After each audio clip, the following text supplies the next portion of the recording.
Grenadian products are now only a mouse click away at grenadamarket.com.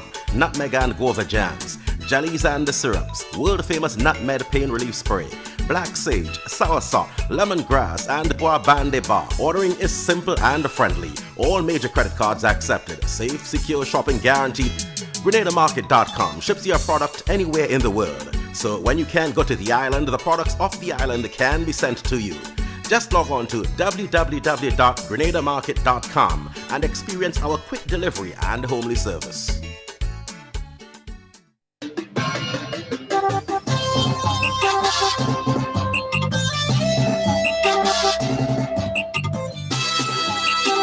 Hey, good evening, one and all. What's up? What's up? What's up? What is up? What's crack-a-lacking, my people? How you guys doing? Welcome to Ride Along Live. For today, it is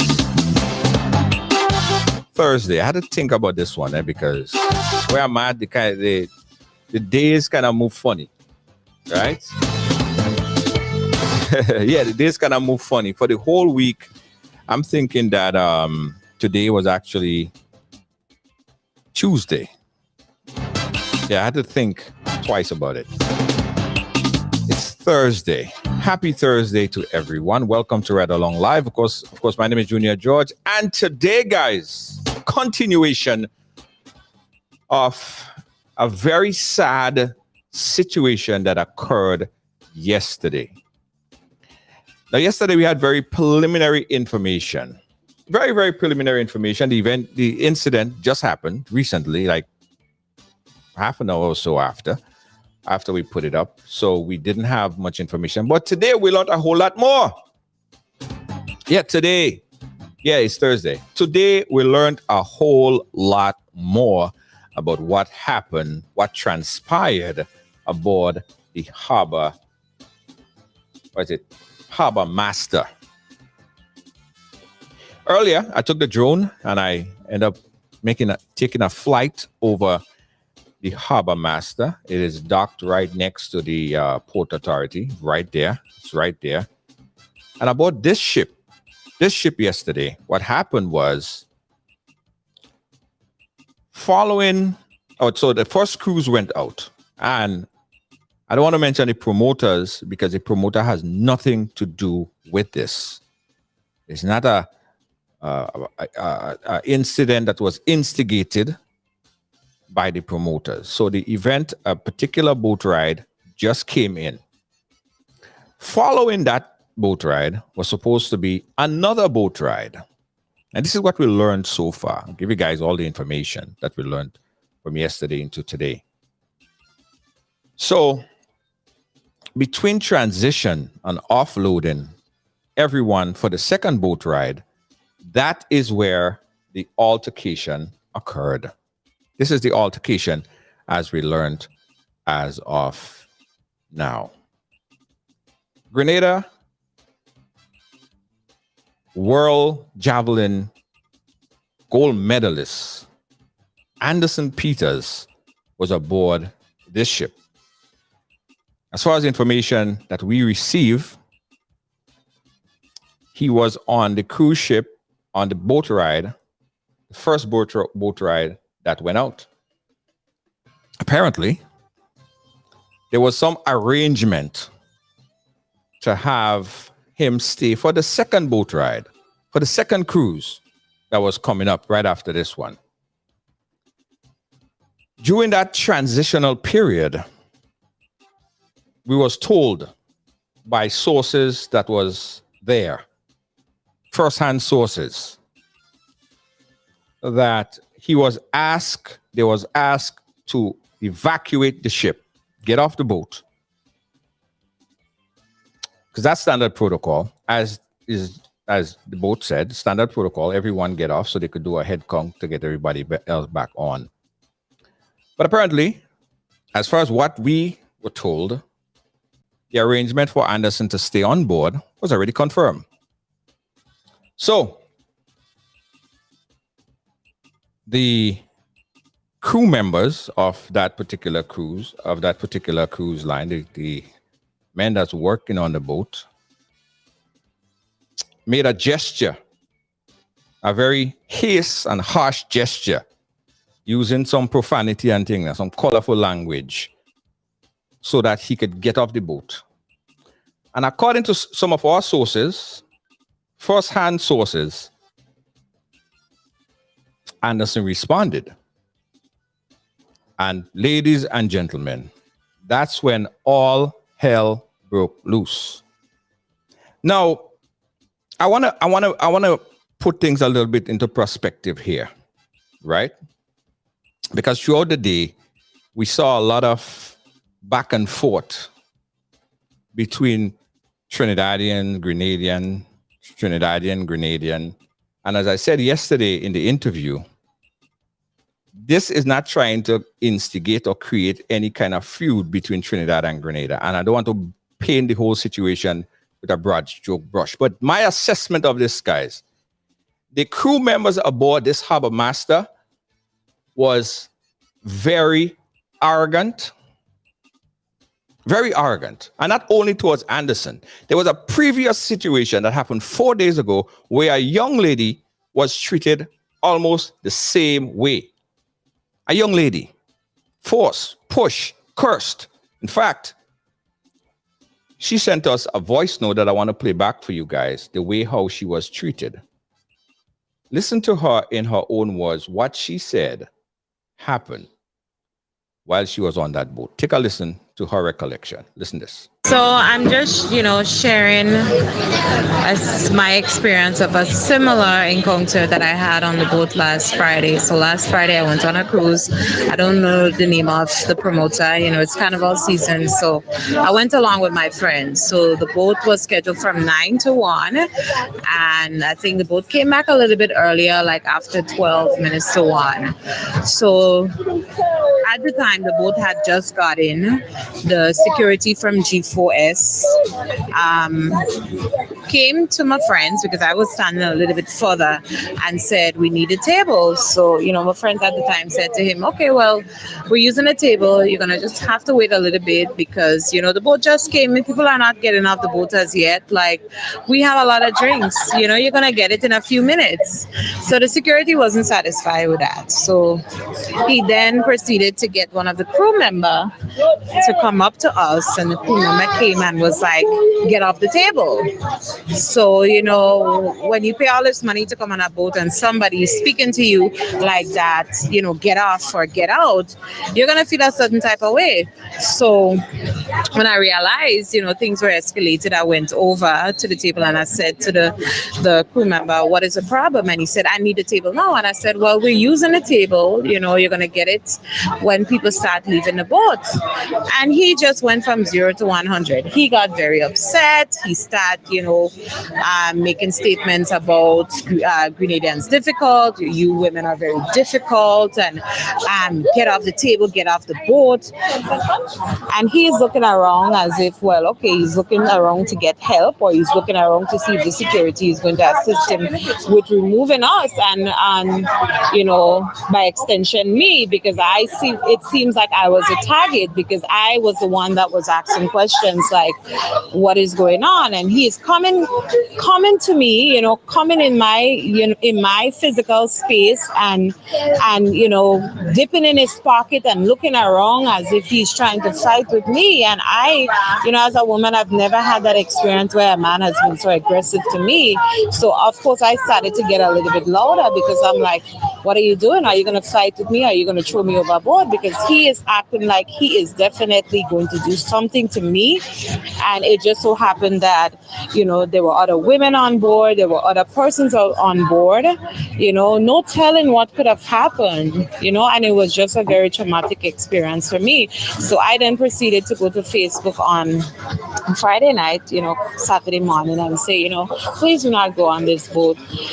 There are men on these boats that do not respect women. They want to fight with you. They want to just rush you off the boat. And I did that post because I really thought people was going to see that and say, you know what, I'm not going to go on this boat. And, it's so sad that the situation that happened with Anderson, that it had to get to this point. But I really do hope that people see that we don't need this kind of energy. We don't need these people around. We don't need them on our shores. And I really do hope something good comes out of all of this. All right. So that was a young lady on the cruise prior. That was 4 days ago when she was came in contact with the crew members. So as far as our reports, again, as far as some of our reports stated, the crew member, after Anderson was told to get off the cruise, and he basically said to them, well, you can't effing talk to us like that. As far as our reports from bar maids and folks that was there, that's when the fighting start. We saw a portion of the video where there is tussling at the bar area that led up to the back of the boat. So what we didn't see was that altercation. No, there are varying stories. Again, some people said that Anderson pelt a first blow. 5 different sources that we spoke to said that did not happen. We are still looking to get to the bottom of this, which we will. Investigation is still ongoing. But one interesting part, guys, that I'm going to share with you guys a little bit later is what was said in the report that was, or the report that was given. We're going to touch on that in a little bit, but more on that later. Let's bring in my good friend, Jerry Edwin, who is a lawyer here in Grenada. Jerry, you're looking very well. How are you doing, my brother? We can't hear you, however, Jerry. Jerry, we cannot hear you. Oh, I'm living and sinning, brother. I'm good in the Isle of Spice. Absolutely, absolutely. Jerry, thank you for joining us to kind of put this thing into a legal perspective and give us some kind of legal education as to what transpired and what are some of the legal implications of this particular event right here. Jerry, break it down for us and your reaction to what you saw in the video from well, not a layman because you're a lawyer, from a legal perspective. What did you see? What's your reaction? I'll tell you, I was astonished because I was called last night by a dear colleague of mine, Brother Ewart Lane, and because he has been working with the club that Anderson from St. David's when Anderson first took up the javelin, and in fact, Brother Ewart Lane was responsible for enlisting a well-known Grenadian, Brother Earl Brathwaite, the son of Nicholas Brathwaite, who is himself a successful businessman in the tech sector up in Northern California. And Ewart was able to convince Earl to provide Anderson with his first javelin. In fact, when Anderson gave up track to participate in field events, the first javelin he obtained was from Brother Earl Brathwaite with the assistance of Ewart Lane. So Ewart called me last night and he asked me if I heard of this. Well, for this entire carnival season, I actually was playing mass in the garden. So I don't know what was going on. I didn't know what was happening outside of our farm. And then I saw the video and my reaction was really shock because not that Anderson is some person who is above the law or is not entitled to, or he's more entitled. But the undeniable fact is that Anderson Peters is a very special human being. There are only a few like him. In fact, he is a rare human being. And we should think of all our athletes, all these folks who are able to do incredible things within their sport. And I'm talking about individual, to be able to do what he just did at the World Championship in Oregon. The man raised the chest, as I said in another broadcast. He raised the nose of all Grenadians. He is a special person.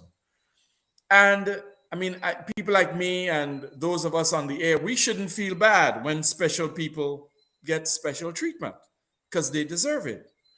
I think for something like this, you speak up, you speak with Brother Anderson. You say, Or you anybody say, for that matter. Mr. Peters, how are you, Mr. Peters? Can we speak to you at the back of the room? Somebody call the captain. This is Anderson Peters. Can you come speak to us in the back, please, miss? And then somebody pulls them to the back and they have a conversation. So I said they handle the man like he's cheap luggage. And I tell you, I felt I felt disrespected as an individual. I'm seeing that someone who has made me proud over the last several weeks. I mean, I became a bigger human being as a result of persons like Kirani and certainly like Anderson Peters, and the way he was handled. It's like, I mean, I was shocked. I was shocked to see the way he was handled, and I tell you, that's why I do not go to a lot of these public events. Because, Brother Junior, if I were there, it would be a different headline. It would have been athlete and lawyer break bones of Trinidad crewmen, and then they would have to charge us. So I don't really see the humaneness from people who are providing a service that they handle this. I'm really disappointed. The truth and the fact about it is, Jerry, I would assume that anyone who is going into that field of customer service, because it is a big customer service task, that they have to be specially trained. There have to be some level of training that one have to attain. And one of the main training I would assume is that the ability not to escalate a situation, but de-escalate a situation, not to encourage fight, but to pat fight, right? Of course. One would expect that. Especially during the carnival season, people are having alcohol. I understand that in preparation for the World Championship, Anderson did not even smell alcohol for 2 years. Yeah. So and what we know of this young man is that it's out of character for him, what we know. I'm not saying behind a closed door somebody wouldn't do something. I am saying that what we know about Anderson Peters is not the person that he was made out to be by these people who threw him off unceremoniously, as though he's a bum. From the vessel. I mean, I'm really disappointed by the way that the situation was handled. Absolutely. And as I said, I was speaking to a boat owner in Trinidad and Tobago, and I was asking him, I said, listen, I want to understand about that training, right? He explained to me that this is as a result of a change in the training protocol in Trinidad at the moment. There was certain training that had to be required by individuals before they get on this ship, but that was somehow taken out. And so captains and fishermen and people in this particular cruise was forced to now pick up people, like not get people with appropriate training and certification, but just get people that have seaman certification to just get on the boat. So that takes away a lot of customer service. So how go ahead, sir. So how do a country or a sovereign nation or even a place like Grenada ensure that cruise ship that comes to its shores to provide this type of service have adequately trained individuals so that to not have situations like this anymore? Well, that's the other side of this, right? It is to what extent the organizers of our Spice Mass activities, to what extent are they obligated to ensure that service providers meet a particular standard? Granted, that is not as easy as it sounds. In the way we treat these festivities, it's like a free-for-all. If you and I want to get a boat and put it out there and rig it specially for Carnival, maybe we can once the port of Grenada has given us a license to do that. I don't know if Spice Mass required, the organizers of Spice Mass required any particular certification from these foreign, because that's what they are, out of state service providers. So were they obligated to train them up to a standard? Did Spice Mass drop the ball in allowing persons to come in and hold these massive events? Because I was told that these were back-to-back cruises every day for 4 or 5 days, right? Right. So it seems like there are many more pieces to this, in addition to which is, how should these persons be charged? I understand they have been charged now. I understand from my source at CID that they have been charged. What should they be charged with? Right, and we'll get to that because I did get a chance to put my hands on the unofficial information that was given to the police in somewhat of a summary report, and I'm going to go through some of the information in there because they know we want to compromise the case. But I'll give some of the information particularly involving the persons that were in fact charged.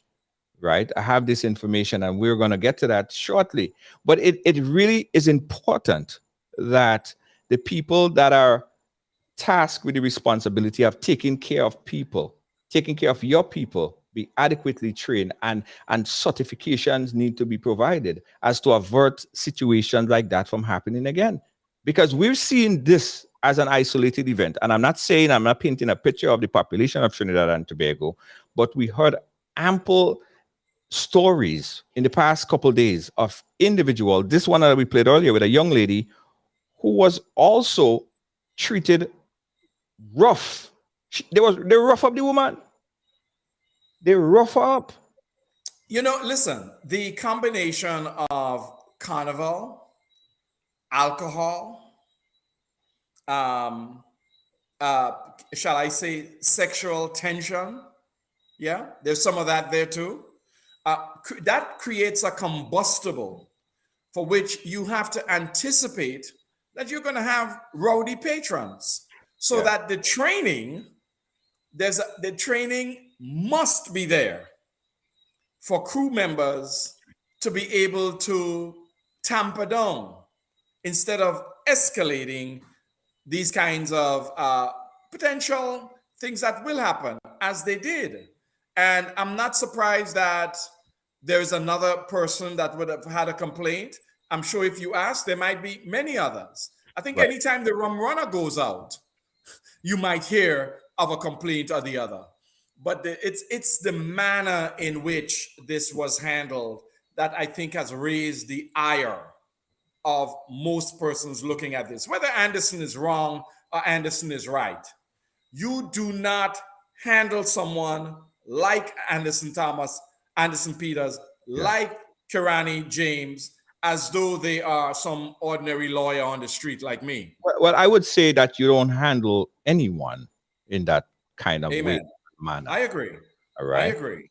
Let's talk about charges, Jerry. And I know everyone waiting to hear what we have as far as in the report, the preliminary report, unofficial preliminary report.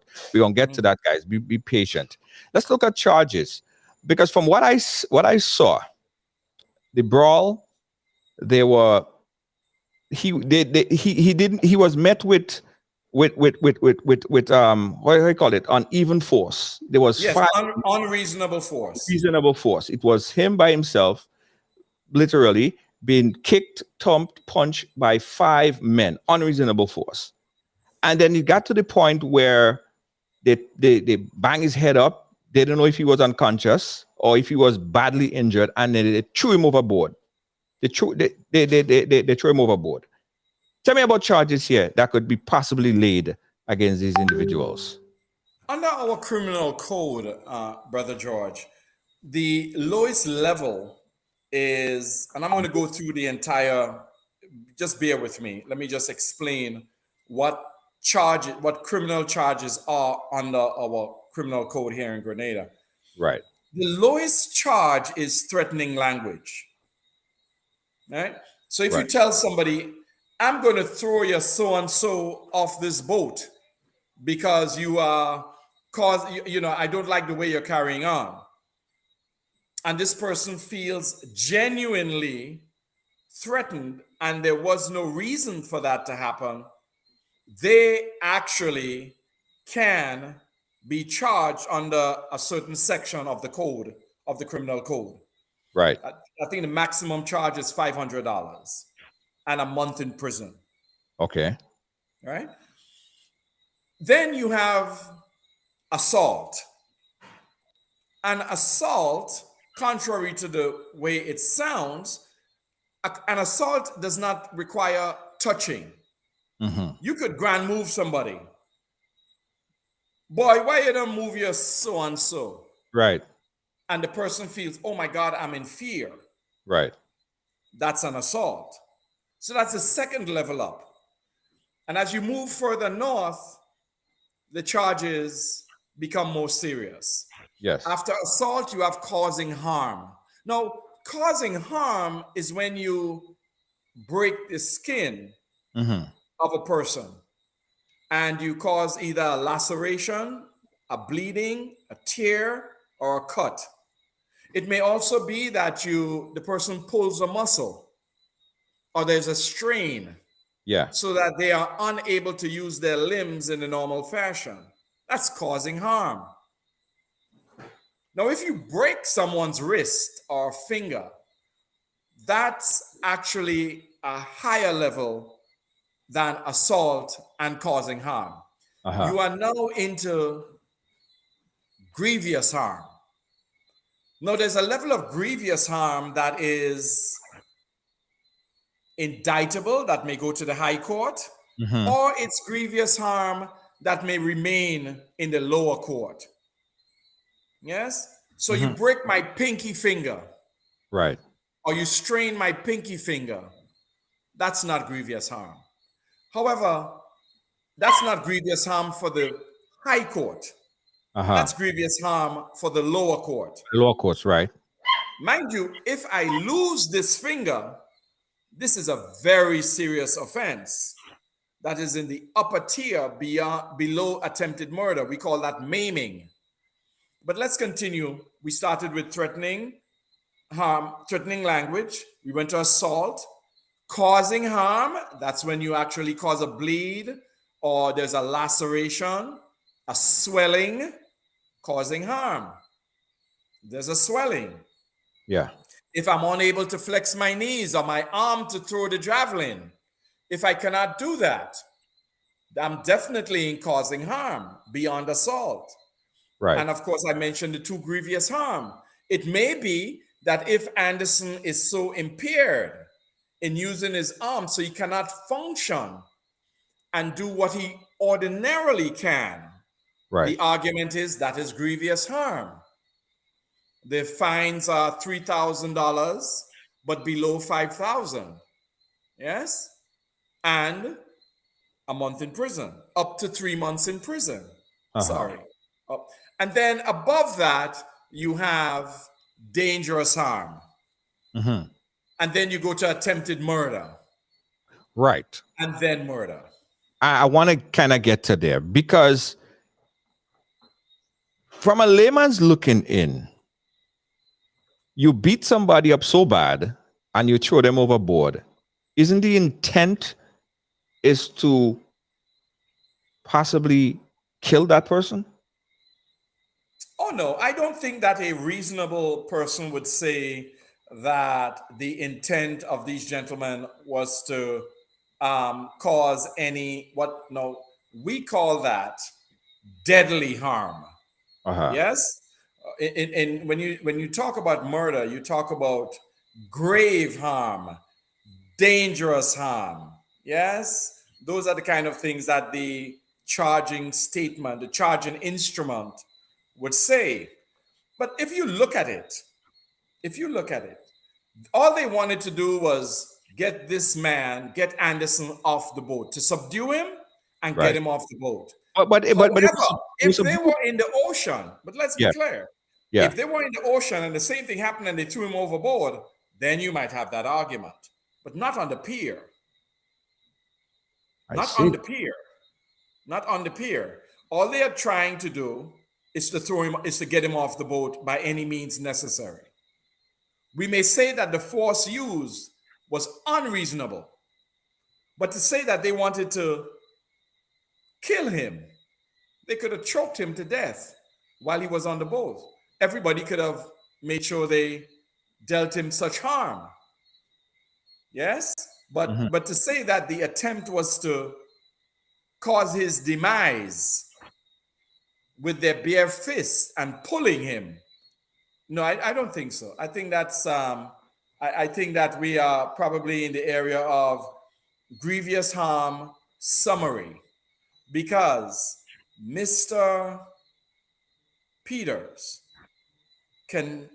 cannot tomorrow be prepared to participate even in the Whitsuntide games, Right. right? He Yes. is clearly sore. He cannot function in the way he normally would be able to function. And you've got to take him as you find him. You don't know he's an athlete? Well, too bad. You got to take your victim as you find him.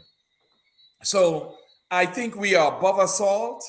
I would argue we are above causing harm because of the unreasonable nature of the force that was used and because of of the physical injury that we could anticipate that he is likely to suffer a summary grievous harm injury, not anything that would go up to the high court. I don't think the intent was there. What then could become of the vessel? Could is there anything in the law that could bar the vessel from operating in the jurisdiction based Well, on the act that was performed by the crew? one, we have this theory in the law that says if, and you would know it for those people who are in New York, like yourself, you would know that when a policeman, for example, injures or causes the death of a civilian, you actually don't sue the officer. The action is brought against the state Right. because the state is determined to be that person's employer. Right. Yes? I think similarly, one can make the argument here that the failure, and it would be an action that would be grounded, say, in negligence. You can say that the negligence of the employer in selecting persons who, from what we have seen, appears to be untrained, unprepared. And that failure to train resulted in the treatment and the unreasonable force that was used against Anderson Peters. We call that vicarious liability. I don't want to use too much multisyllabic terms, so I'm just sticking with lay language. But Yes. vicarious liability is the legal term that is used whenever an employer is sued for the way in which the employees treat with a particular person or a situation. But this is a little more complicated because now you're talking about a boat. Now, there's a section of the law called admiralty law, yes? Right. And if it is determined that the owners of the boat do not, for example, have sufficient liability insurance Right. to cover an issue like this, then one could ask that the boat be arrested, unable to leave the waters of Grenada. And that boat would be arrested until the owners of that boat are Right. able to meet the obligation under under the the claim that is brought. Right. Guys, again, we're chatting here with Jerry Edwin. I want to get a legal perspective. I know that you guys are very impatient, and we are going to go through the preliminary information that we receive from our sources. There's some information that I think that would, but just some information that would release officially. That's unofficial release of this information. We have it, the names of the individuals, and some of the things that was said after they were taken into police custody. But gotta wait for that. All right, guys are impatient. This is education on the legal system, and it's important. And no, Jerry's not looking for work. Jerry's telling it as it is. Oh, somebody said I'm looking for work. So, Jerry, what you see is what you get. He's like McDonald's. He's what you see is what you get, right? So there are two cases right now, Jerry. There could be two cases. There could be a civil case, and there could also be a criminal case. Let's talk about the civil case. I know for a fact we could confirm that the civil case is right now being handled by my good friend Mr.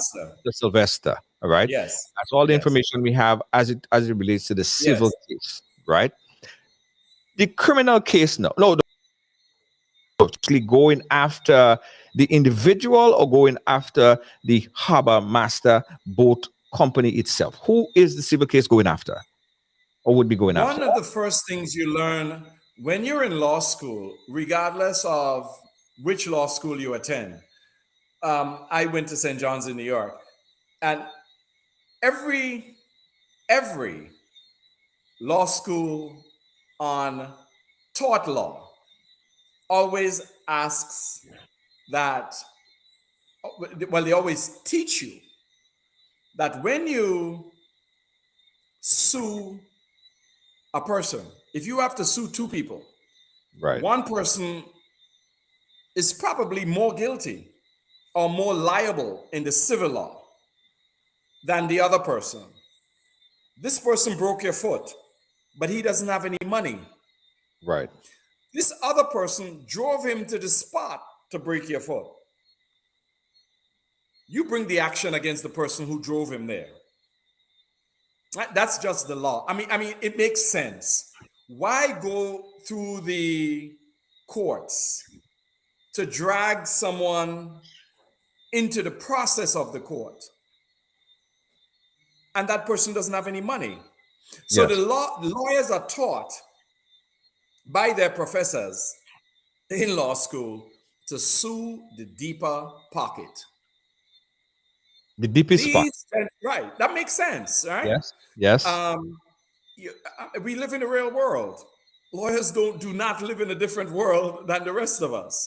So you are taught in your first class of civil law, civil procedure, or tort law, that when you are suing somebody, make sure they've got money in their pocket, or else it's a Pyrrhic victory. I mean, I'm sure some of us have heard the term. A Pyrrhic victory means that you win, but you only get $1. Mm-hmm. Right? So you sue the deeper pocket. And it's clear. The deeper pocket here would be the owners of the vessel, not the persons who assaulted Anderson. Right. Okay. All right. Before we go on, and before I give you guys some of the information on the preliminary report, we have a caller on the line with some important information. He said, caller, you live? Are you there? I'm here. Yeah, caller, go right ahead. You live. Where are you calling us from? I'm calling from Grenadian, right? Based on the information passed on, right? They let out a certain bit of information that should be kind of confidential, not only for Anderson part, but for the island on the whole. We have a ambassador, a current superstar who we know as Anderson Peters, right? His image is very important, not only locally, but globally. When we are presenting a brand like Adidas, Republic Brand, you have to live up, you have to keep up a certain image. Not only that, you have to represent the nation in a type of way, but when on and off duties, you have to conduct yourself in a manner which others respect you, right? In that scenario, there is no but and no maybe. He has been intoxicated. It's not a wrong saying you cannot enjoy yourself, but when you come to a situation like that, you have to know that the media go point fingers at you, not only because you're a normal citizen, but people look up to you. And when people look up to you, they expect more. So in a situation like that, a simple way of avoiding that is making sure you lie around peers that are same level as you, or peers that could, okay, yo, listen, you can't conduct yourself in a manner, there's representation, and there's a bigger loss to that, what's happening. Right now, what Grenada should be doing, and everybody in a whole, is trying to protect, conceal this what's going on, handle this privately instead of letting it out. Right now, Sport Mark is trying to reach out to Grenada Athletics Association, seeing what's going on. They reach out to RGPF, and this is going globally. So hopefully by tomorrow, World Athletics might get involved. So a situation like more than just what Harbour Master is getting involved. Right. We're looking at Anderson Peters' career on a whole. Despite he might be wrong, he might be right, we have to try to protect him as 100%. And I feel like Grenadians, we are losing a point here as we going back to photo, how Trinidad do that. We cannot live like this. We need to come together as one and see how we could resolve this matter in a way, way simpler situation than taking it to media. That's all I have to say. All right, thank you, caller.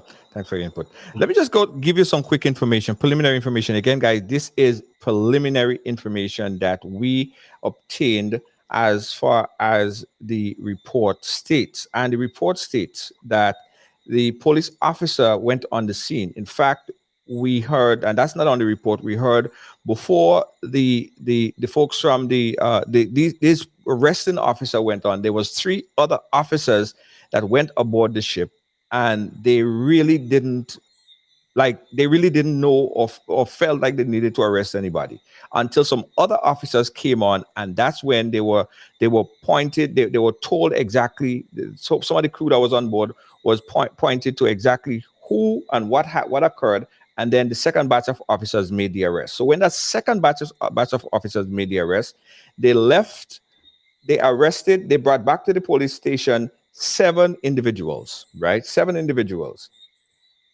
Anderson Peters, his brother, who is also a police officer that was there with him, and 5 other men, right? We now know the preliminary that they are charged, right, Jerry? As far as you said earlier, they are charged. The individuals are Anderson Peters, of course, his brother, Keaton Peters, and the men were Abiola Benjamin, a 40-year police officer, citizen of Trinidad and Tobago. We also have John Alexander. Now, in all the cases, all of the individual that was arrested was given a medical form. And Jerry, you could please try to tell me why is that? Yes. And Anderson, of course, was also given a medical form. Right. Whenever it must have been that those men were in. One of them is a police officer. Right. His brother. The TTPS, the police service in Trinidad. Yes. Now, yes. I am sure that he is aware of the law.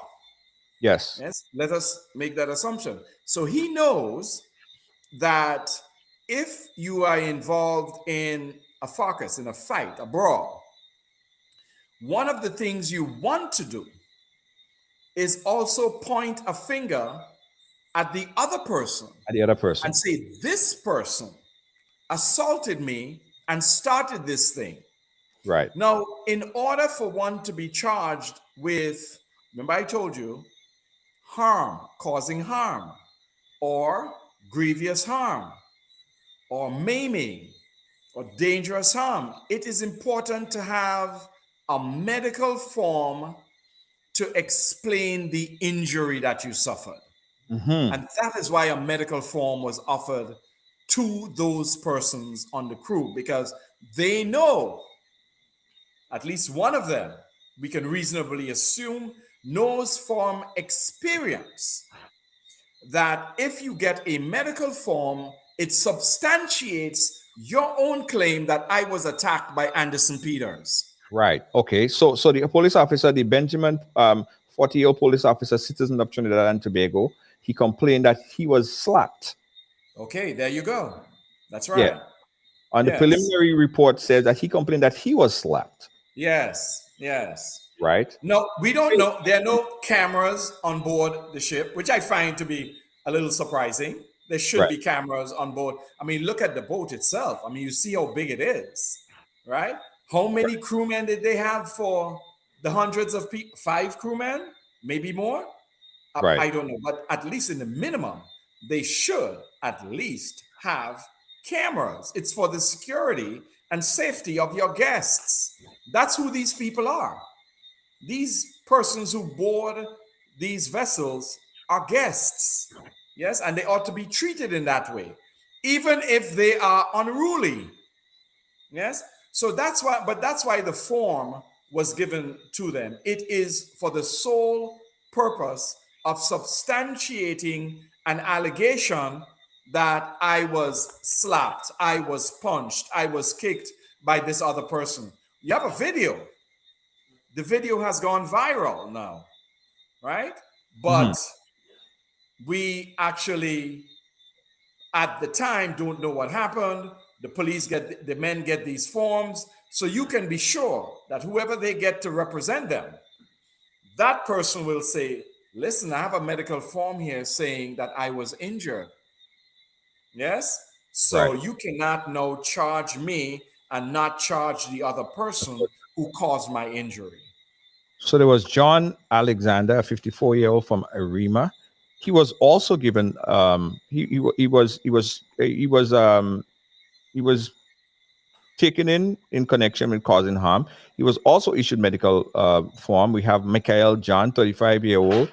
The report says that he was given medical form as well. Noel Cooper, he was given medical form as well. Lance Sure. Wiggin, 44 years, a sailor, he was given medical form as well. Sean Jack, 28, he was given medical form as well. And um, one other thing that I want to pull up is at the bottom of the report.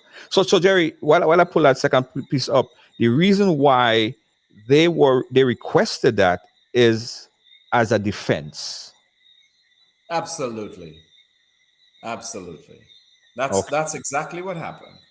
You know, the as I said, there's somebody from TTPS there, Trinidad and Tobago Police Service, there in that crew, and it doesn't take. I mean, if you have any experience at all in this kind of business, I am sure this is not the first time this crew has handled an altercation in one of these feds. I mean, if you go to Trinidad right now, you go down to Chaguanas, and every Friday and Saturday night you can jump on a cruise and circle around Trinidad, around the south. And I'm sure I've been on one of those boats with some of my cousins, and there's always some foolishness happening. So it's not something that is unique that you have an altercation on board one of these boats. We so initially from the jump, from the beginning, you see the defense already to any claim by Anderson that he was harmed by these gentlemen. So that the defense is exactly in place now. When it goes to the magistrate here in St. George's, because it would be something that is heard at the magistrate's court in the venue, the jurisdiction where the incident occurred. That's the Southern District Magistrates Court in St. George's. And you will hear that is the defense of these crewmen. I was assaulted, I was injured. Where's the proof? My medical form. Yeah. Let's take some calls right here. We have some more information that we want to divulge, but let's take the opportunity to connect with some of our viewers right here. 718-701-5720, especially for those who were there, because the big controversy yesterday is what happened to everybody that was standing there, and why didn't they jump in and defend the man? Why did they allow for someone to beat up on another individual, whether it's Anderson Peters or Sobeys or whatever it is? Why did people just sat back and just allow this? Didn't jump in to defend him? And As far as why? I know, he's a javelin thrower. He's not like a kickboxer or anything that he's able to handle 5 or 6. Because I thought there were 5 men, but you read the names of more than 5 persons who got medical forms. So everyone is covering their backsides here. Right. And a police officer, another police officer just inboxed me and told me the same thing. And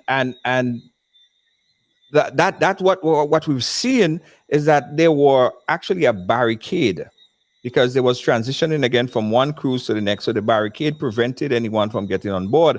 And the cruise ship was literally emptied. By the time Anderson and his friend, there was probably 2 or 3 people left on the boat.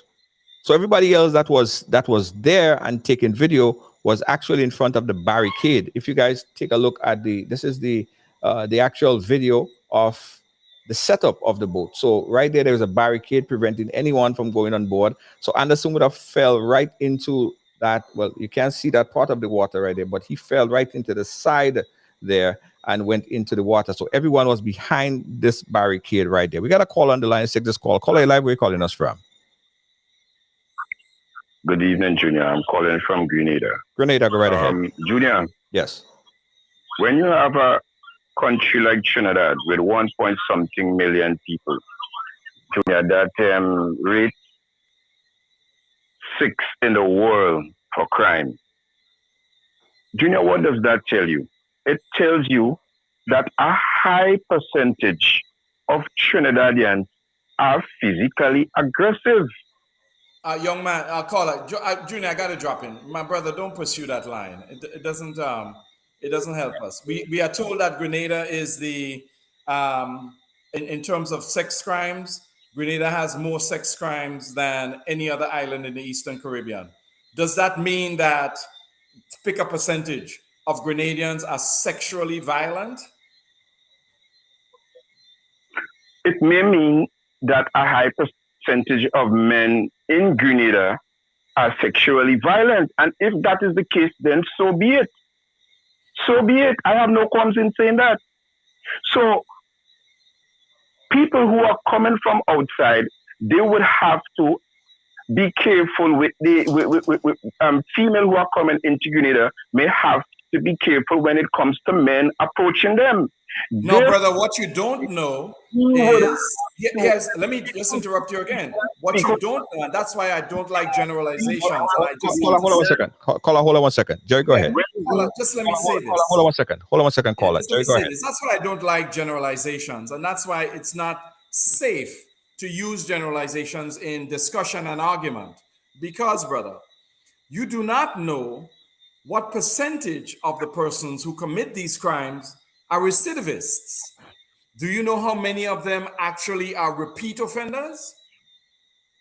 Yeah, we have no idea.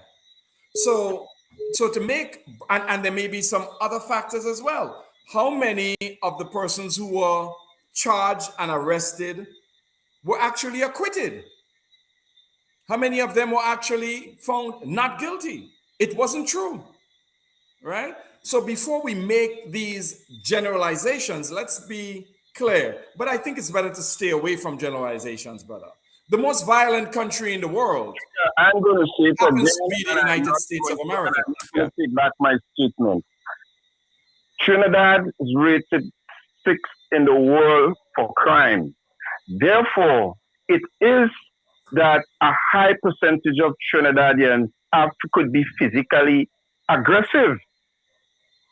And what we saw last night, it only represents that. Mm-hmm. So I can understand what Jerry's saying. Jerry is throwing me off totally by listening to him, and it's that because you see whether they knew who Anderson was or not, you cannot treat your guest like that. Listen to me. To me, that can be attempted murder because you 5 men are beating on somebody like that. You don't know if this young man was in a state of semi-consciousness. You don't know if he was unconscious. You throw him overboard after, and then now I'm seeing that people are saying or hearing, reading below the chat, that he was high. If this guy was high, the possibility also exists, Junior, that he could have drowned it. He had a high level of consciousness, Junior. Mm-hmm. And I don't think that he had that much of a percentage of alcohol in his body. Because he had to get out from that water to get back on land. that is attempted murder. So I can understand because Jerry's a lawyer, he's trying to swing around and going on. Yeah. That is attempted murder. No, brother. Well, let me help you now. Let me help you. Let me try and help you. We have to judge these things on the facts. And one of the requirements for a charge of non-capital murder is the intent element. Intent. Can you say objectively? Let's just be reasonable. Can you say objectively that the intent here was to cause dangerous harm? Dangerous bodily harm to Anderson Peters? As much as I disagree with what happened, as much as I wish I were there to just put a good thumping on these boys who attacked one of our national heroes, as much as I wish that it was me taking the blows for Brother Anderson so he can go and win another gold medal and make me happy, right? It does not objectively raise this attack up to the... Now, we are passing grievous harm. We're passing dangerous harm. We have now gone to... We're at attempted murder. Yeah? I don't think objectively, brother, that they were trying to kill Anderson. If they were trying to kill him, he would not have been able to get up after from what I see in the video, after they first attacked him and he fell to the floor, he would not have been able to get up and walk backwards. Well, but Jerry, I think what everyone is concerned about and stuck on, if you didn't want to cause deadly harm to a person, after you beat that person up so much, why throw them into the water? That to me, the person could be unconscious, and you probably think that you knock the person unconscious, and then you just throw him overboard, get rid of the evidence. Could there be a substantial case? Yeah. So for example, concealment of evidence when there are persons looking at what's happening. No, you can't. No, not reasonably, right? When there are people with video with cell phones, no, that one wouldn't fly. The fact that they threw him overboard raises the level of injury, of criminal conduct up several notches, right, above assault. But it doesn't reach that level. We can say, as Mr. Sylvester may say in the civil case, that it could have exactly caused the death. There's nobody who jumped into the water and held his head underwater, for example, right? They didn't try to do that. This happened while the ship was dockside. It didn't happen out in the ocean. If it had happened in the ocean, maybe we could make that argument. I still think it would have been a difficult argument to make, but I don't think that we are at such a high level that we are at attempted murder. Let's go back to the phone. We got a call on the line. Caller, live. Where are you calling us from? Jerry, calling from Trinidad. Yes. That last caller, I absolutely agree with that caller. You understand that if I say that there's a high crime rate in Trinidad and Tobago, that does not make Trinidad look bad. That doesn't mean that because a Grenadian state it makes it's at the part of Trinidad. It is true. There's a high percentage of people are very violent in Trinidad and Tobago, right? So you can't take with that. You can't make it sound good. You can't make it sound bad. It is the truth at the ending of the day, right? Give me the statistics on that. Trinidad. There is a high level. Yeah, where are the statistics on that? That's like saying everybody from Guave always in Bacchanal. No. Get me the statistics on that. Jerry. Yes, brother. No. He lives in Trinidad. There has to be no statistics about that. You understand? I agree. You just say it and it's true. They used to say that about Jamaicans, by the way. Oh, Jamaicans are so violent. Yeah? If you look at all the crime in Honduras, a very violent place. Yeah. One of the most violent cities in the world is Tegucigalpa. Yes? I just want to make the point. I'm sorry, brother. Go ahead. If I say all Trinidadians are violent, but that is a disrespect. But if I said there's a large percentage of violent Trinidadians living in Trinidad, you have to agree with it. No, that is point of fingers. Okay, let him make him point. Go ahead. Yeah. That does not point of fingers at me. It points fingers at the ones who are actually violent. But if I said all Trinidadians are violent, that points at me. You know, so what the last caller said was absolutely right. Okay, my brother, I'm not going to argue with that, but again, objective. You see, this is an emotional subject, brother George, and as I said, people used to say that Jamaicans are. In fact, you still hear people saying that Jamaicans are so violent. Yes, but I always say this. You know what? The difference between Trinidad and Jamaica, where there's all this violence. In Jamaica, you know the violence is confined, let's say, to a particular neighborhood. It's downtown. It's down on Orange Street. It's in the ghetto, right? You know where to avoid. In Trinidad, you could just walk out your door, and you can get and the violence will occur. But I don't think that. I mean, I understand. People will say this. The lay public will say this, and I understand that. But there is no indication. Look, we say, for example, about Nigerians, and folks, you know what I'm saying is something that's repeated often. All Nigerians are crooks. They are because they run all these scams about, you win $1 million, come get it. They get your credit card, and that's it. But when you look at it objective, that cannot be true. These rings, for example, the scams that are run in Nigeria is run by a very few crews.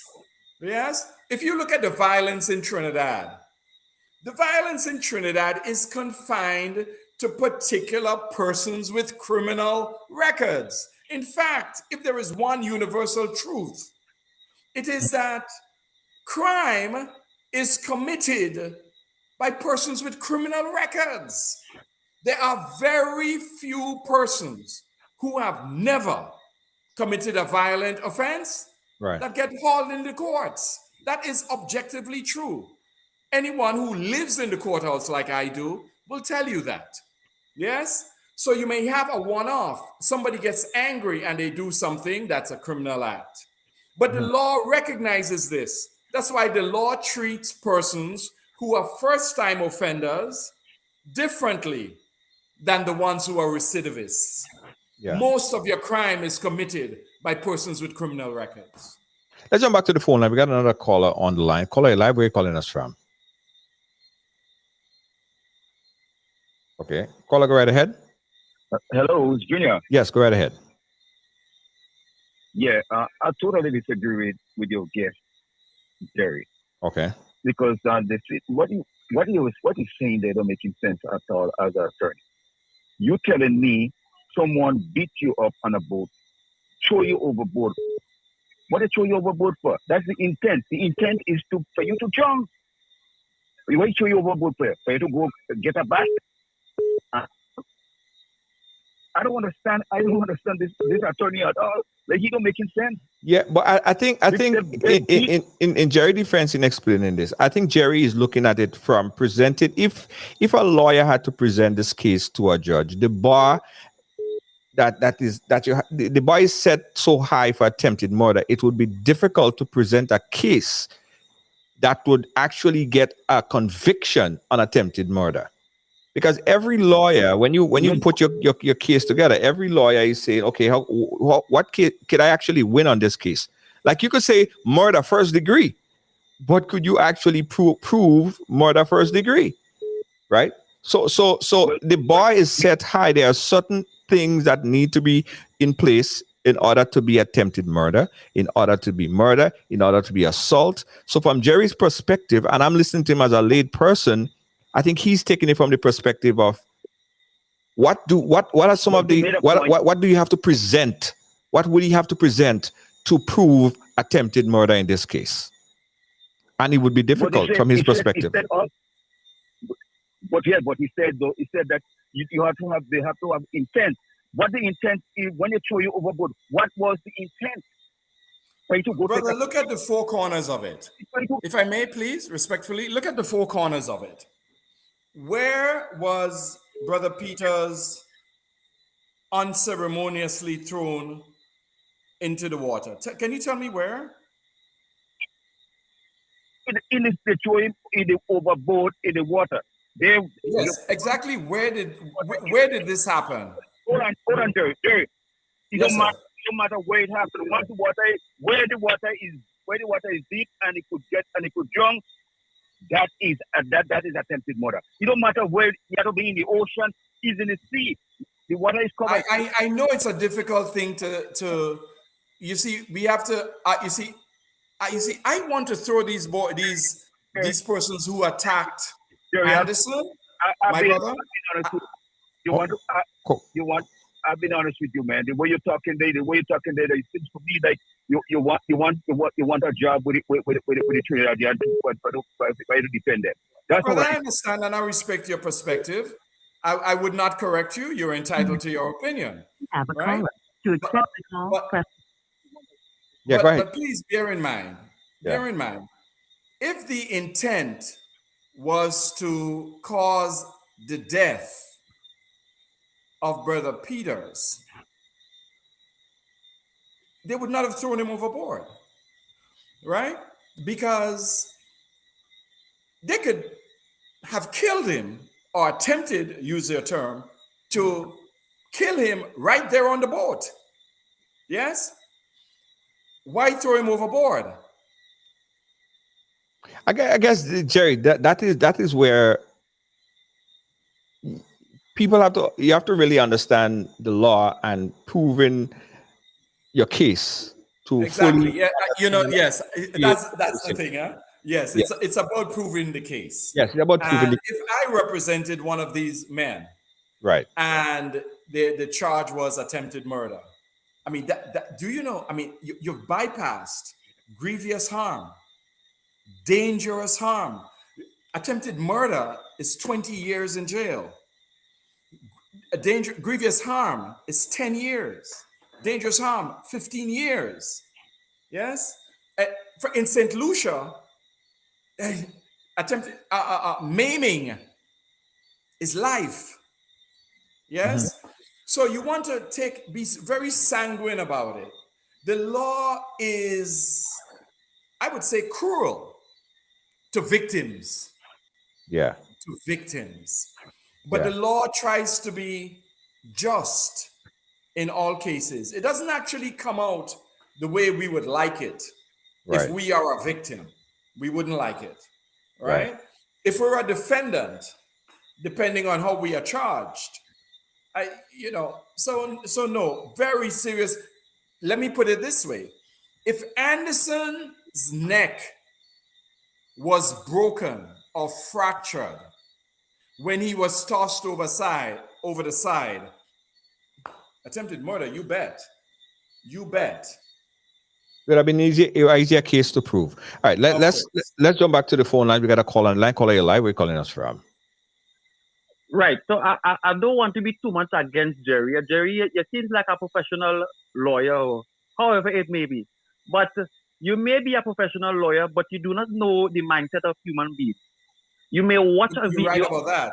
Watching a video, watching a video, that doesn't show the mindset of a human being, because you don't know when they pushed him off. You don't know what they were thinking. They could be thinking anything. Now, I am as a human being. If I push you, you could end up dying. I wouldn't push you, because my mindset said that if I push you, you might break your neck or something may happen to you. So I wouldn't push you. So if I see that there's water there or there's a culvert that where you could hit your hair and you could die accidentally, why would I push you unless I have the intention for something to happen to you when I push you?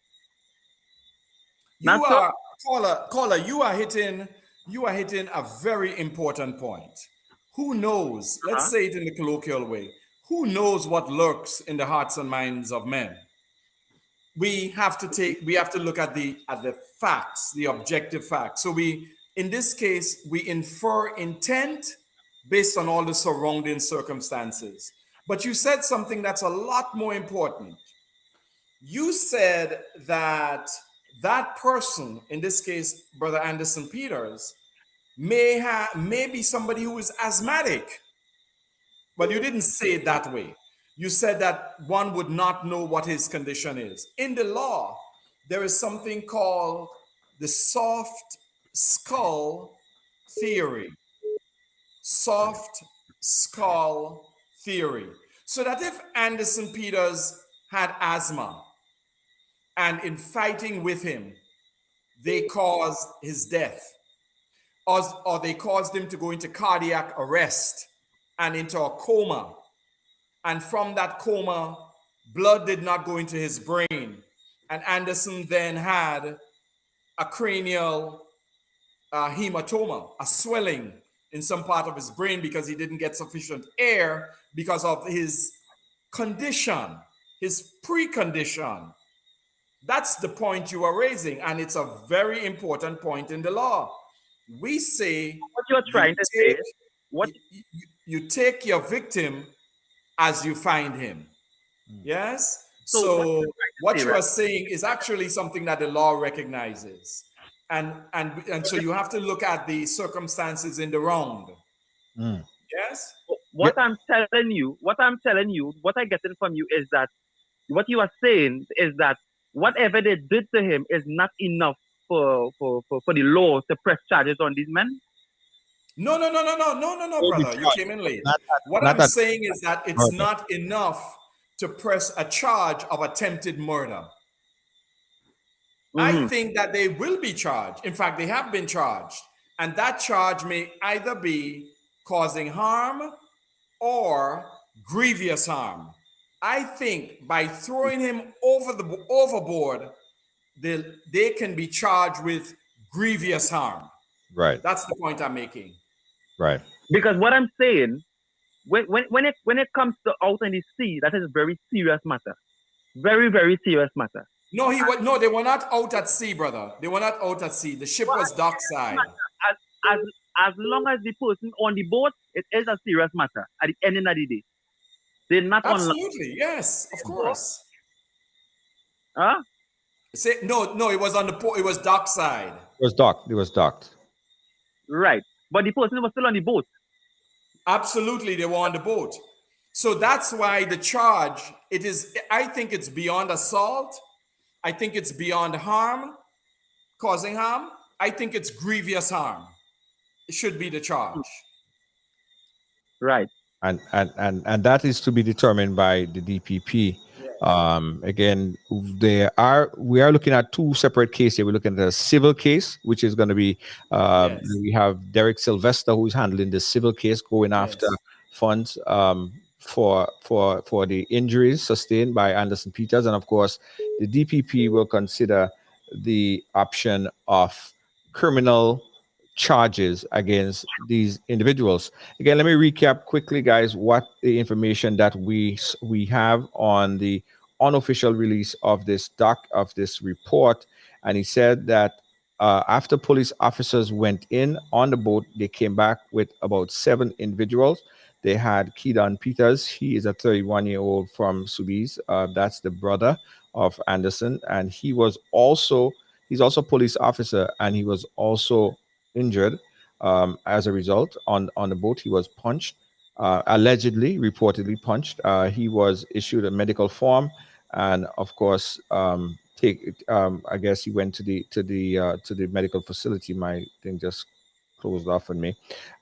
We also had Anderson Peters, who was also given a medical form, brought into the precinct, and complained that he was hit and punched in the face numerous times by individuals. As far as individuals that was the crew members aboard the ship, we had Abiola Benjamin, who is a police officer at the Trinidad and Tobago, police officer in Trinidad and Tobago. He resides in Grenadian currently. He complained that he was slapped in the face by someone. He was also detained in connection with the causing of the harm. We have John Anderson. We have another Michael John. We have another Joel Cooper. We have another Lance Wiggin, Shane Jack. All of these individuals were Trinidad nationals. All Trinidad nationals. They were issued with medical form and taken to into custody by the RGPF. They also stated that the all detained persons were informed of their rights while in custody and were allowed to speak to their attorney at law, Dylan Charles. And that is some of the preliminary information That's that Dylan Charles. Dylan Charles, sorry. And Yes, that's some of the sure. preliminary information that we have I here. got a call. Just I'm reading some of your comments here. I mean, I like the give and take of it. Some of the comments here, it's really hilarious. I represent there's some Trinidadians I represent who robbed who were accused of robbery in Co-op Bank in Carriacou a few months ago. And one of their relatives called me because they know the family of these Trinidadian crewmen. And they actually asked me if I would represent them. And I declined the retainer, you know. Oh, you declined it. Oh, you declined it. Yes, I declined it. It's, I was too personally, my personal feelings from what I saw. And again, I'm a huge sports fan. You know what I mean? Athletes can't do no wrong. I'm not talking about team sport players, okay? I'm Right. talking about individual, what it takes, the personal dedication to do road work Uh-huh. on your own with nobody watching, Right. to just go out every day and prepare yourself. Right. I tried to run a marathon when I was a younger man, and I didn't get as far as 3 miles. So I have great respect for athletes. So I had to decline it because I I like my athletes too much. Okay, let's jump to the phone. We got last call. Caller, live, where are you calling us from? I'm calling from Canada, Junior. Go Good right ahead, afternoon Canada. to you. Good afternoon to you, Junior, and Mr. Jerry Edwards. Edwin. Good evening, man. Edwin, I'm sorry. Yes. Thanks for the courage. First and foremost, I would like to say heartfelt. I feel very sad over this entire situation, and I want to encourage Anderson Peters to be strong. This is Yeah. not the end of the world. This too is not the end of your career. You shall not be defeated of what you have experienced. I pray, God, that you will be motivated and get up and be strong again and do not allow this to hold you back because you are young. You Yes. are young, Anderson, and continue to fight for your career. This too shall pass. Don't let that make you depressed. Don't feel embarrassed knowing, listen, I was on top of the ladder. And just when I start to take Hmm. my balance from my left side, I get struck down. Anderson, this is life. You will get strength again. And as soon as you get the strength, get up on your feet again. And Amen. we say no, Anderson, to any fall, severe fall or destruction. So what happened to you?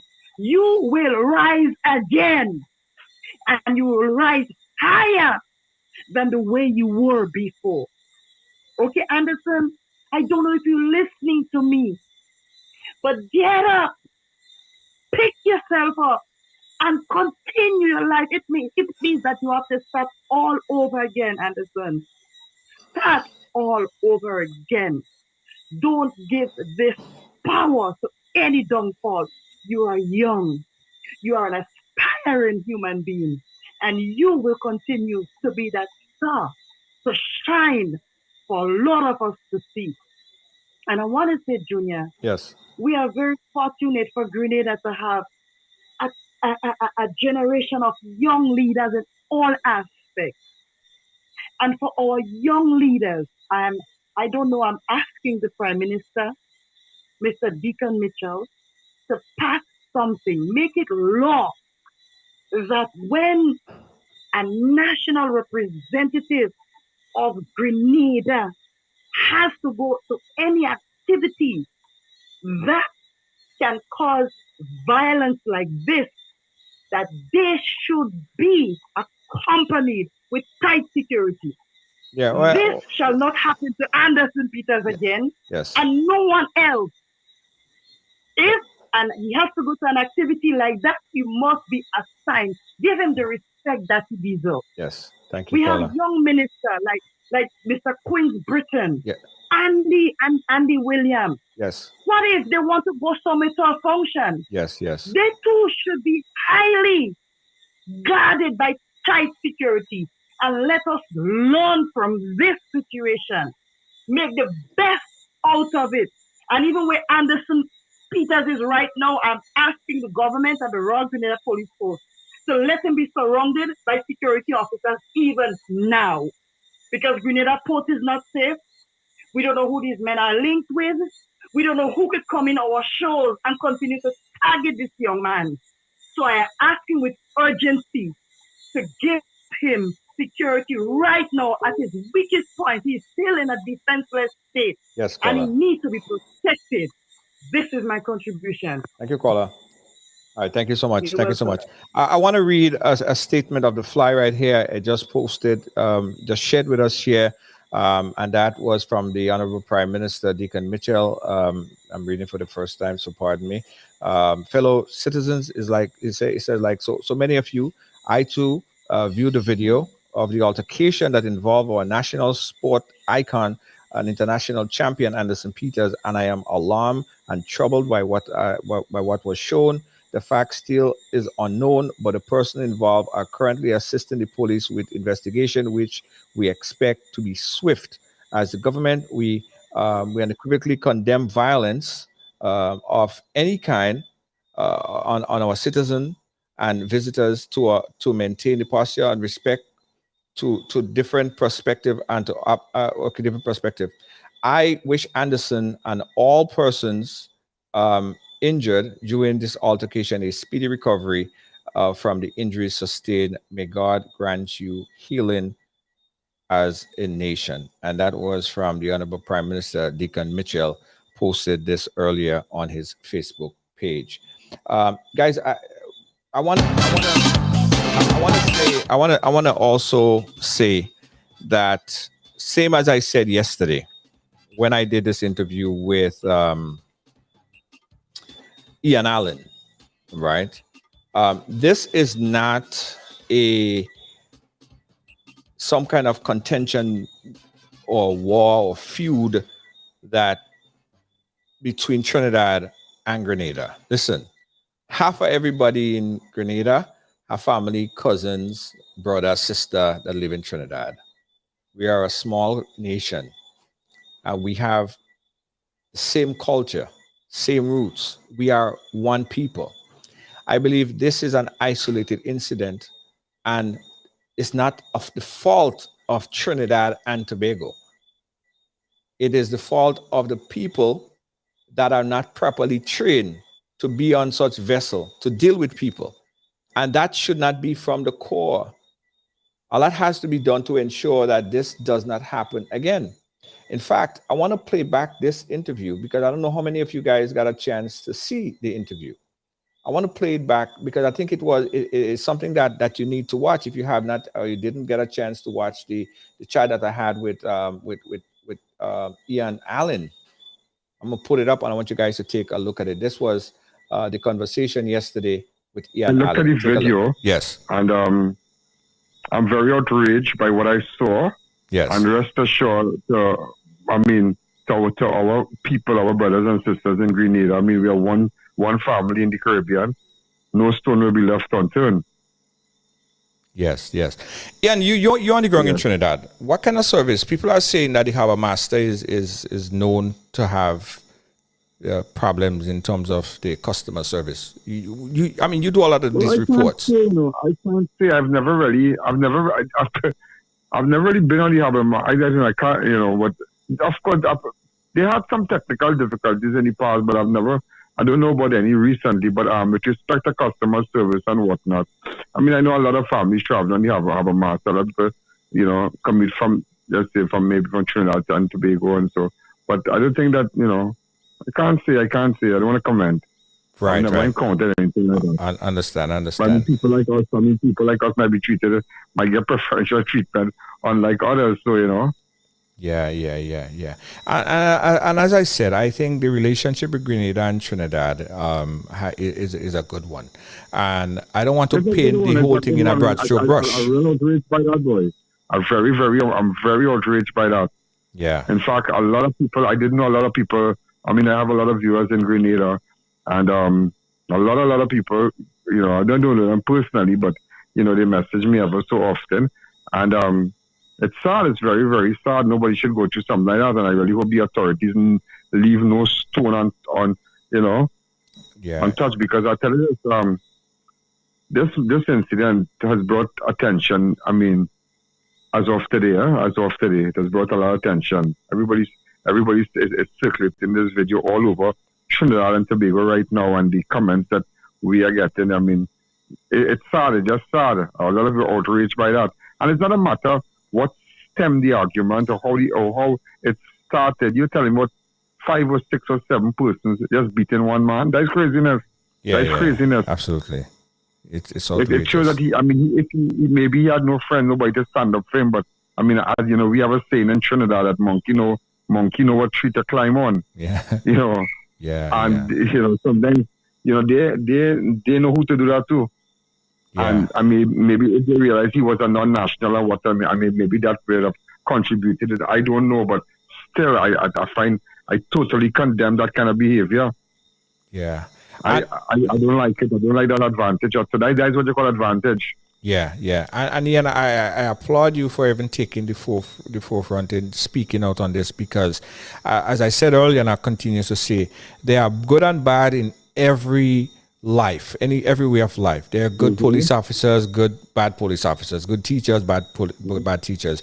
And I don't want to say, well, Trinidadians, and Grenadians, and that's some kind of problem. We have to maintain good diplomatic relation. And I mean, when we go to Grenada, I've been to Grenada, you all treat us well, you all treat us well, you all treat us well. Yeah. You all treat us well. And I mean, it's not a matter, the behavior by the handful of thugs does not reflect, our entire nation and what we stand for. But yet it does not look good. He being a non-national, he should have never been treated like that. And I mean, another matter, non-national, but nobody should be treated like that. No citizen, whether it be poor, rich, whether it be from wherever you might be from, nobody should be. I mean, that is just a group of people taking advantage of. But I know CID have a few people in custody currently. Yes, they're currently in custody, and we're going to continue to follow the story. Being investigated, and they're going to face some charges. We're not going to leave like that. We're not going to leave that like that at all.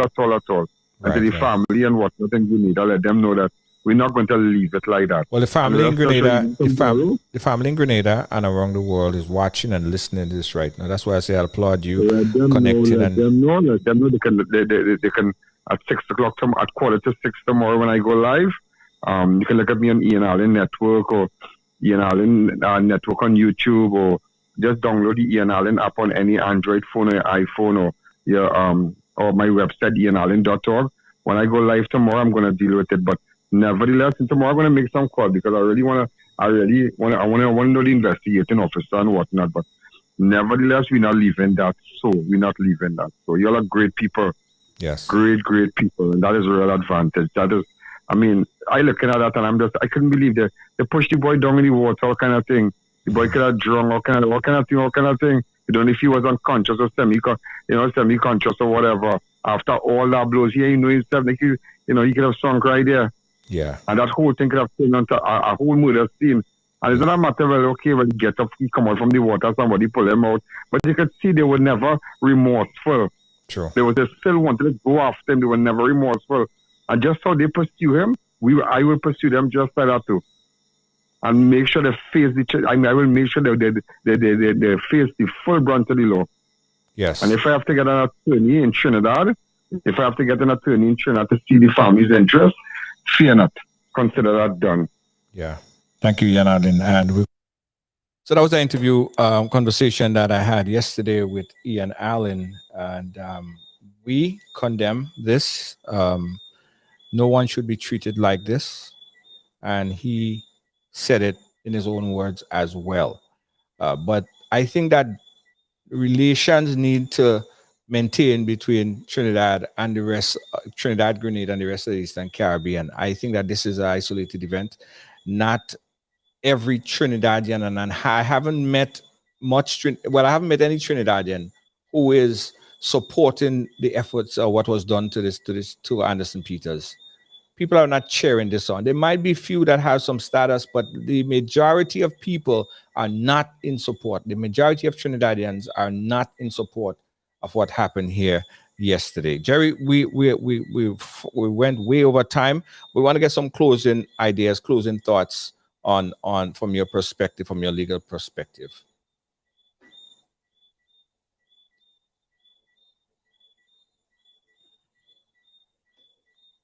All right. Now you're still muted. All right, we'll try to get Jerry audio back up. Yeah, you're still muted, Jerry. Try unmuting.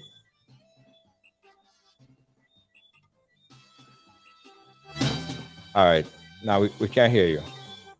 All right, so just wave for everybody. We'll read your mind from here on. Thank you so much, Jerry. All right, thank you. Thanks again. All right. Let's take this last call and we'll go for closing remarks. Caller, you're live. You're a final caller. Go right ahead. Hi, good night. Calling from Trinidad. Trinidad, yes. Hi, good night. What occurred with Anderson is really ridiculous and an embarrassment to our country. It's like, you send your children out, with persons, right? Right. And they just show up their bad habits in public. You understand? So I think that just what you said just now, that majority of the people in Trinidad and Tobago are not agreeing with what the Trinidadians have done. So that alone goes to show that just a handful of persons in Trinidad and Tobago are the rogue elements. So it's not the majority of the persons in Trinidad and Tobago will be aggressive and, criminals, etc. So, I glad that persons are seeing that the relation between Trinidad and Tobago and Grenada should remain. They shouldn't discredit the relation that we have, right? We are one Caribbean, we are one people. It is very disheartening what occurred, right? It is very disheartening. It is very distasteful. And we hope that not everyone will say Trinidadians are bad people or murderers, things like that. So I just hope that, this doesn't, hinder our relation with each other. Yeah. Thank you, caller. We appreciate you and your input. Thank you so much.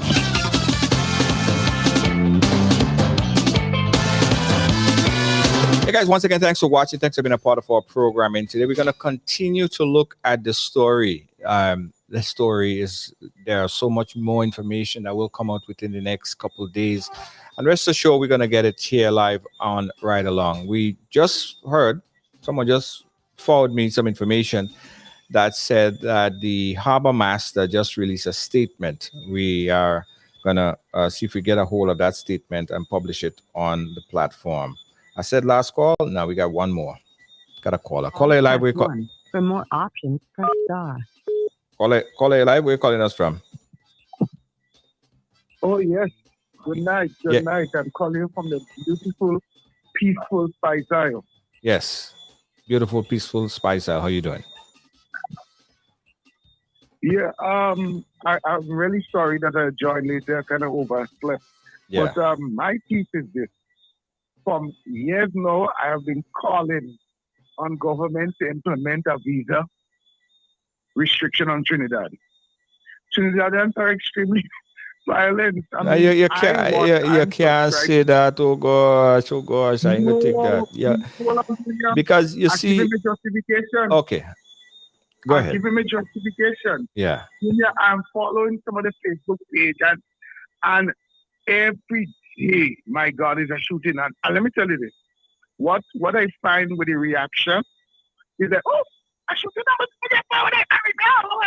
and it's just like a normal thing for them. So like violence seems to be the act of the day. I went across there a time for some medical technician, and I was in that hotel. And every time the door slapped, I thought it was a gunshot. I couldn't have a peace listen. Why I can't continue for you to basically paint the population of Trinidad that way. People have always said that Brooklyn, New York, has the most guns and the most violence you could think about. But a lot of us live in Brooklyn, New York. We raise our children in Brooklyn, New York.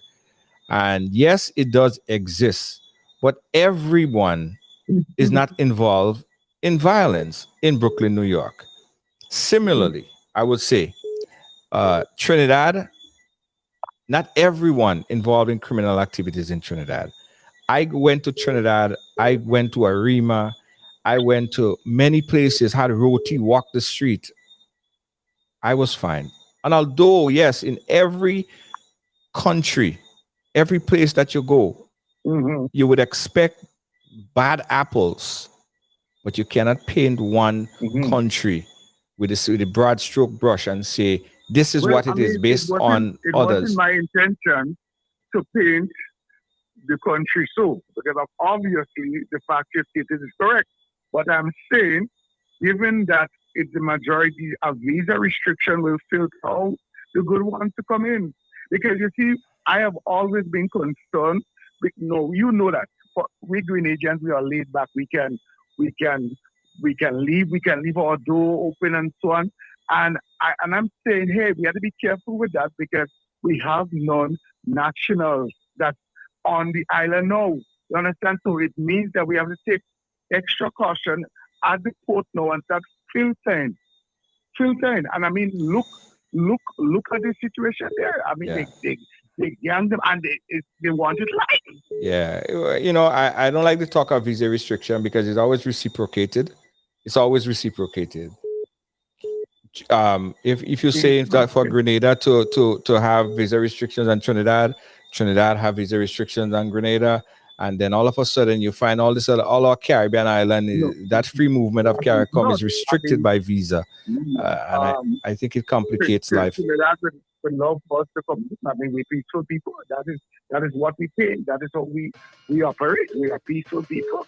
Right. We are peaceful people, But it's a sad situation, and of course, everybody would have a take on it. That is my take. Yes. Just wish speedy recovery for those who are physically hurt, and those like us who are mentally hurt as well. Yes. Thank you, Junior. Thank you so much, caller. We appreciate you. We got another caller on the line. Let me see if I could bring him in.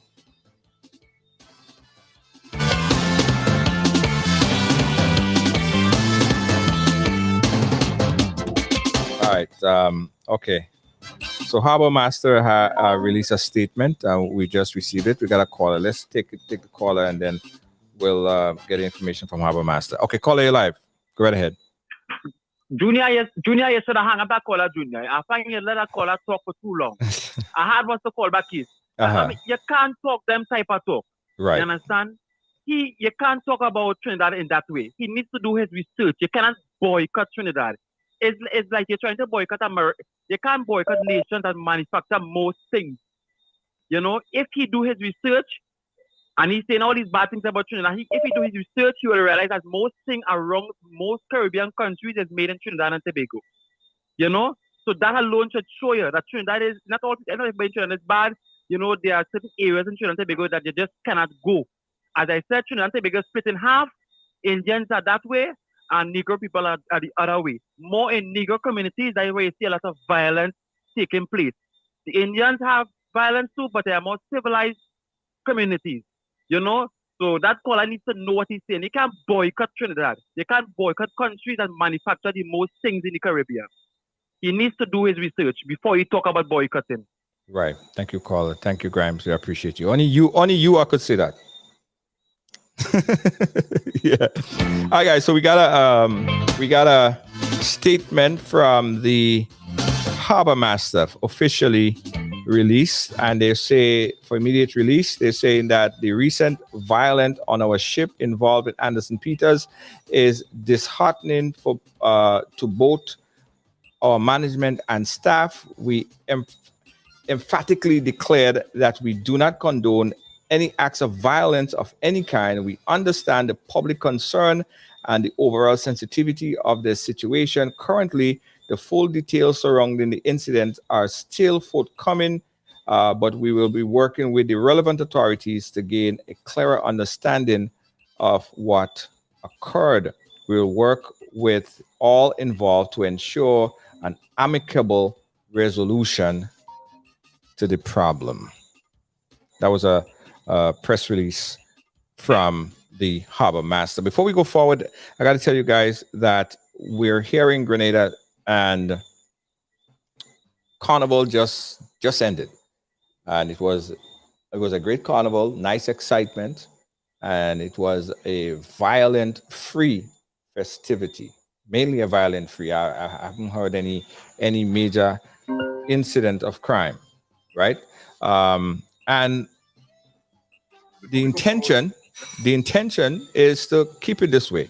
So on Saturday, guys, because of our success on the road, Ride Along and Amazing Colors, will be having, guess what? A cruise. Yes. Yeah, we're having a cruise. So our cool down cruise is going to be on Saturday. This Saturday, guys. This Saturday, which is the day after tomorrow. Trilogy Cool Down Cruise. It's a catamaran cruise. It's more like an excursion. So if you want to be a part of the Ride Along Cool Down Cruise right here in Grenada, you got to get a ticket. Because if you don't have a ticket, you can't get on board. Free food, well-stocked bar awaits you.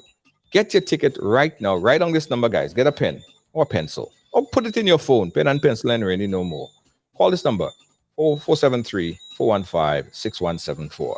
So if you're in Grenada on Saturday and you want to be a part of our excursion cruise, we're going scuba diving, sightseeing, partying, real vibes. Call the number right now and get your ticket. Limited. We only have space for 100 people on this catamaran, guys. Only have space for 100 people on this catamaran. So tickets are going really fast. Get your tickets right now to be on board with us. Don't stick, get it now. Call the number again, 473-415-6174. Get it right now. Admission $100, free food. It will be amazing. And listen, there are real food on there. Lambi waters and ting on board, on deck. Yeah. All that. All right, so now you know where the cruise happening this Saturday. Let's go back to the phone line. We got another call. Call A Live. Where are you calling us from? Grenada. Grenada, go right ahead. All right, okay. Actually, I wanted to ask this question while Jerry was there. I remember earlier this year, they had an incident in Lanzarote. I think you might know what way. A young man was hit by a vehicle driven by an Italian businessman. What is your update on that? With the Coast Guard, you're saying? No, remember down in Lanzarote, a youth man was hit by an Italian businessman? Oh, yes. Yeah, I wanted to ask that question while Jerry was there, but I think he's supposed to be on the case. What's your update on that? Well, Jerry has left, but I'm in contact with the individual, and we are going to invite him on the program very soon to give his side of the story, and we will get an update on this particular case. But it's still a very sad incident that occurred, and I know the situation is still fluid because justice has not been prevailed. The case keep pushing back and Right. yeah. Because I understand that the 15th puts us quite next year again, and I mean I don't understand that happened. Yeah, but we have our eye on it. We have not forgotten about it. I'm in contact with the young man up to today. I spoke to him, and we will continue the story. Right? Yeah, because we need to get a wrap on these things. People seem to be just coming here and doing all kind of thing and getting away with it. We can't handle that now. Every time we work on things like that, Yeah, man, we got an eye on it. We're working on it. We keep our eye on those things. Thanks again, caller. Thank you. Let's hope everything works out. Yeah. All right. Thanks. Yeah. All right. So folks was asking, what boat? Oh gosh. Well, we on a catamaran. We're gonna be on Temptation catamaran. We boarding in right at Grenadians. All right. We're on a catamaran. Temptation catamaran. Right there. In Grenadians. Sorry. Lord, I must say, did I say Grenadians? Scratch that. We on the Carnage. All right, we're on the Carnage. If you need any information and ticket, call the number on the screen, guys. And all you do not afraid to come on this cruise. This is Ride Along Cruise, guys. This is an excursion cruise. This is the excursion cruise. You don't have to be. This is Vibe Cruise. I'll be there. My whole crew would be there. All right. I want to see you guys there. Call this number right now. 473-415-6174. That's 473-415-6174. All right.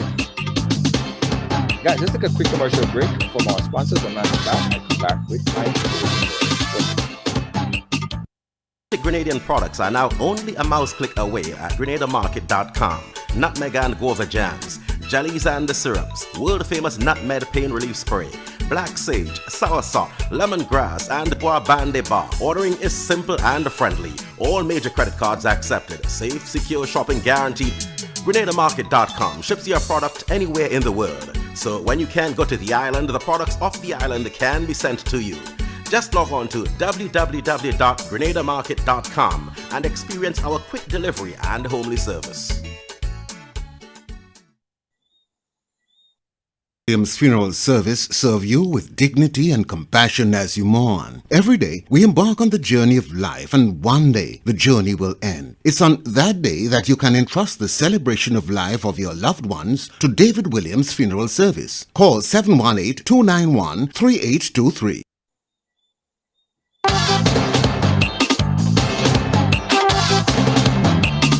Also, guys, let me tell you about this. Our Riser Credit Union is coming to New York. Yeah, they're coming to New York for Grenada Day, guys. Yeah, they're coming to New York. Their Riser team will be in Grenada Day, August 21st at 777 Rutland Road at the Old Boys and Girls High School field, Brooklyn, New York, to facilitate general inquiries, new memberships, small deposits, new product and service sign-up, virtual tours, and a whole lot more. Check them out for membership and membership requirement. Of course, you need your Grenadian or CARICOM national ID. You need passport or one photo ID and one photo ID. Sign up job letter, salary slip, US $100, proof of address, utility bill, bank statement, and so forth. For more information, you can contact events.arizacu.com. That's events.arizacu.com. Ariza Credit Union is coming to New York. Yeah. Chicks Export Limited, Toronto, Canada. Shipping barrels and other cargo to Grenada in 3 weeks, including custom clearing and home delivery to anywhere in Grenada. They source, purchase, and ship new and used anything. Call or WhatsApp Eric, aka Greens, on 416-569-9755. That's 416-569-9755. Check us out on Facebook at Green Chicks Export or email us at greenchicksexport@gmail.com. Also, let me tell you about this, guys. If you're looking for souvenir items, if you're in Grenada and you're looking for souvenir items before you leave for Carnival, pick it up today, guys. Contact us right here at Ride Along. If you're in Grenada and pick up your souvenir t-shirts, polos, button-up shirts, vests, yeah, get it before you leave. Grenada branded t-shirts, polos, vests. Some amazing colors. Get it today.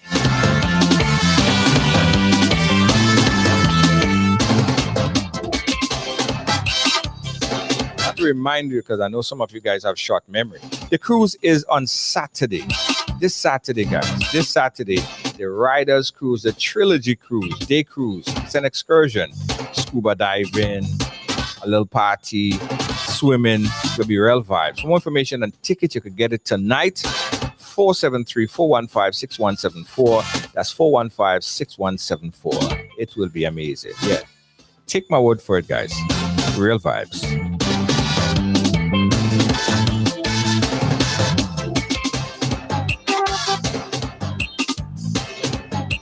On behalf of all of our team right here at Ride Along Live, my senior executive producer, Lois JJ, thank you for holding it down. On the outside, we have Lynn. Yeah, how you doing? We have Kibbs. How you doing, Kibbs? Moderator. Deanne Fraser and Gail Charles. Jacoby George in studio, New York City, holding it down. Thank you so much, everyone, for watching, sharing, and being a part of our programming here. See you guys again tomorrow.